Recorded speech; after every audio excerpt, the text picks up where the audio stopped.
아멘. 예수 그리스도께서 많은 지역을 다니면서 복음을 전하셨는데, 특별히 예수님께서 많은 권능을 행하신 지역, 많은 권능을 행하신 지역의 고울들이 예수님을 믿고 예수님 앞으로 돌아와 회개하지 않는 것을 보면서 예수님 대단히 안타까워하시고 그 고울들을 책망하셨습니다. 여기 보면 고라신, 벳세다, 그리고 또 가버나움, 이런 지역에서 예수님이 말씀을 전하셨을 때 그들이 예수님의 말씀을 듣고 주님 앞에 돌아와 회개하지 않았다는 것이죠. 그래서 예수님께서는 그 모든 성읍들을 향해서 말씀하십니다.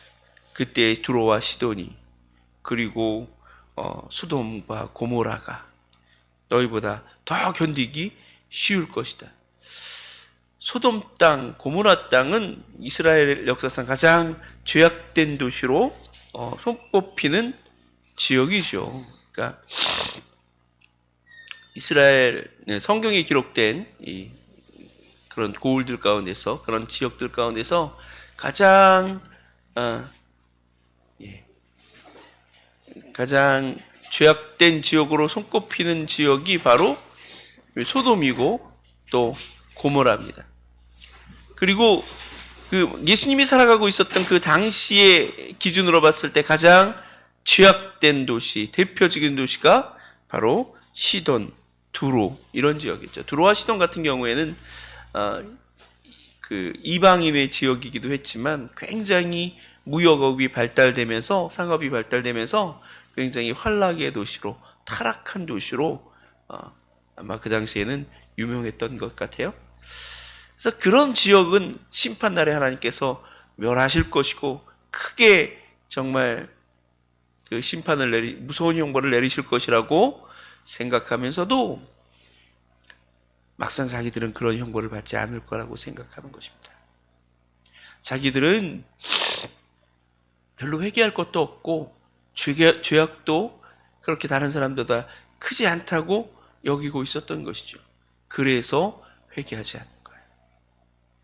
주님은 특별히 그 갈릴리 지역, 가버나움과 그리고 또 고라신, 벳세다, 이와 같은 갈릴리 지역에 있었던 많은 지역에서 예수님의 말씀을 듣고도 두려워하지 않고 회개하지 않는 것을 보면서 그 지역들이 눈으로 보기에는 환락의 도시도 정말로 죄악의 도시도 아닌 것 같지만 마지막 심판날 하나님 앞에서는 더 큰 책망을, 더 큰 심판을 받을 거라고 말씀하십니다.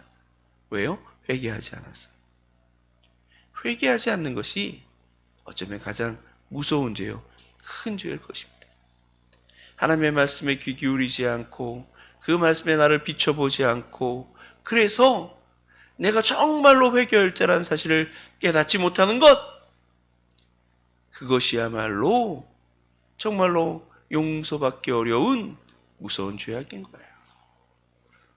우리가 얼마나 퍼센티적으로, 얼마나 어떤 양적으로 많은 죄를 짓느냐, 짓지 않느냐에 따라서 하나님의 심판을 받느냐, 하나님께 구원을 받느냐, 이게 결정되지 않을 거예요.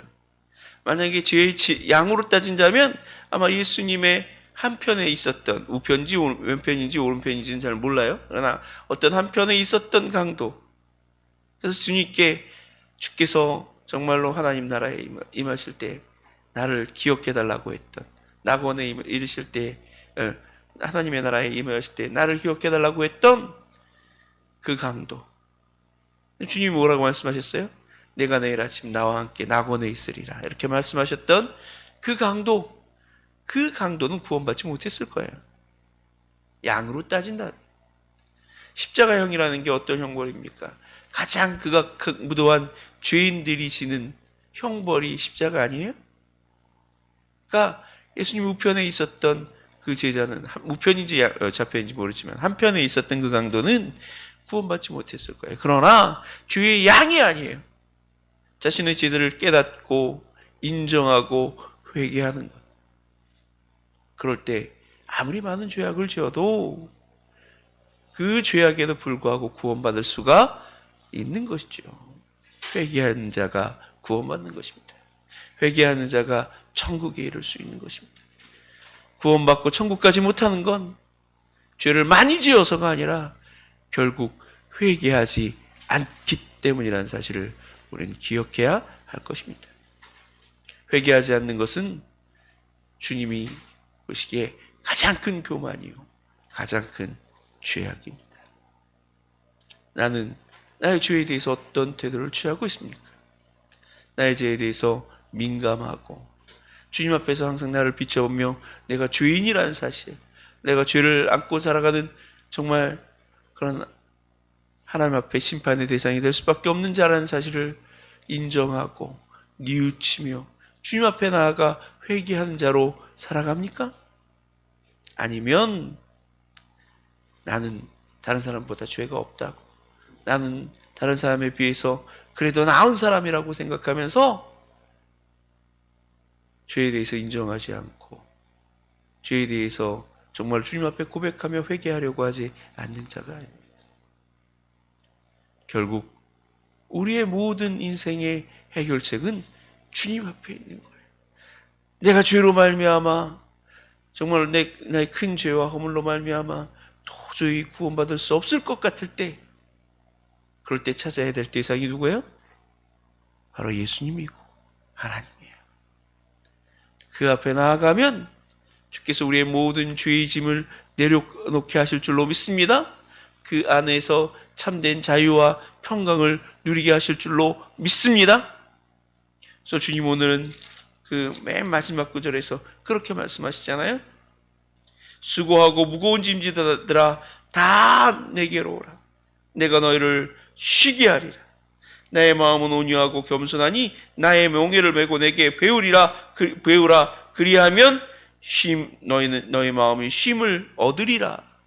이는 내 멍에는 쉽고 내 짐은 가벼움이라. 죄악으로 말미암는 그 짐보다, 죄악으로 말미암는 그 고통보다 주 예수 그리스도께서 지우는 그 멍에가 훨씬 쉽고 가볍다는 거예요. 주님 앞에 나와 그 죄를 회개받고 죄에서 벗어나게 될 때 하나님의 자녀와 백성이 되어서 참된 정말 죄에 대한 어떤 용서를 얻을 수 있을 때 참된 자유와 참된 마음의 평강을 누릴 수 있게 될 줄로 믿습니다. 그러므로 주님 앞에 나아가야 합니다. 주님 앞에 나아가 무릎 꿇고 회개하며 그 죄의 짐을 벗어던지는 자가 되어야 될 줄로 믿습니다. 그런데 그 일들을 정말로 하나님을 잘 믿을 것 같고 그 하나님 앞에 정말 더욱더 경건하고 거룩한 삶을 살아갈 것 같은 성숙돼 보이는 그런 도시들이 아니라 어린아이와 같은 자들, 미련한 자들, 시골 총구석에서 아무것도 모르고 그렇게 살아가는 무지랑이와 같은 그런 사람들이 나와 주님의 말씀을 듣고 뉘우치고 회개한단 말이죠. 자신들을 정말로 낮게 여기고 천하게 여기는 자들만이 주님 앞에 나와서 자신들의 죄를 인정하고 자신들의 죄를 고백하고 회개한단 말이죠. 그런 사람들만이 진정한 자유와 평강을 누릴 거라고 주님은 말씀하고 계신 것입니다. 우리의 죄의 짐을 지고 그 죄의 짐의 무거운 그 무게에 눌려 고통받으며 살아가는 어리석은 자가 되지 말고 우리의 죄를 깨달을 때, 우리의 죄를 발견할 때 변명하고 핑계하며 그래도 나는 괜찮다고 말하는 어리석은 자가 되지 말고 주님 앞에 나아가 뉘우치고 회개하는 삶을 살아가는 저와 여러분 되시기를 바랍니다. 주님은 우리를 회개 가운데로 부르십니다. 주님은 우리를 뉘우친 가운데로 부르십니다. 우리의 모든 죄의 짐을 지고 주님 앞에 나아가 뉘우쳐 회개할 때 주님께서 용서하시고 마음의 자유와 평강을 허락해 주실 것입니다. 그러므로 항상 주님을 기억하고 주님 앞에 나아가 우리의 죄의 짐을 내려놓고 주님으로 말미암는 참된 평안을, 참된 기쁨을 누리며 살아가는 저와 여러분 되시기를 주님으로 간절히 축원합니다. 이 시간 우리 다 같이 기도하겠습니다. 기도할 때 하나님